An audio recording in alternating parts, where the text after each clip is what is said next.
Here are the 5 worst things that you could do for your finances while you're in your 20s. The first is going to be having too high of a car payment. So if you are going to finance a car, I would strongly recommend against that. Throughout my entire life, I've always just bought used cars in cash at around the $8,000 to $10,000 mark.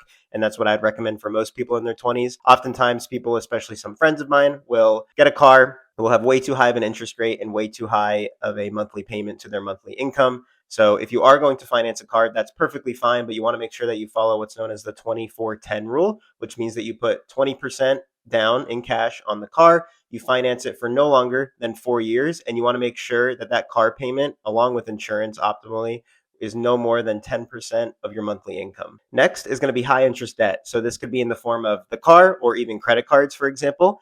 If you are going to use credit cards, you want to make sure that you pay them off in full every single month, because interest is going to be the greatest wealth killer in your 20s, especially credit card interest, where it's in the 28 to 35% range. Otherwise, what I would suggest doing is just sticking to a debit card. That's totally fine. That everybody needs to be a credit card person, but you definitely don't want to be stacking that high interest debt, especially in your 20s. And if your excuse for that is, well, hey, I want to get the rewards, I 100% guarantee you that the rewards that you're getting on that credit card are not going to be outweighing the interest that's getting accrued onto them. Next is going to be not budgeting. So if you don't have a plan, you're not going to know where your money's going. You're not going to know how much to save on a monthly basis. In one of my previous videos, I mentioned that you want to be saving first every single month.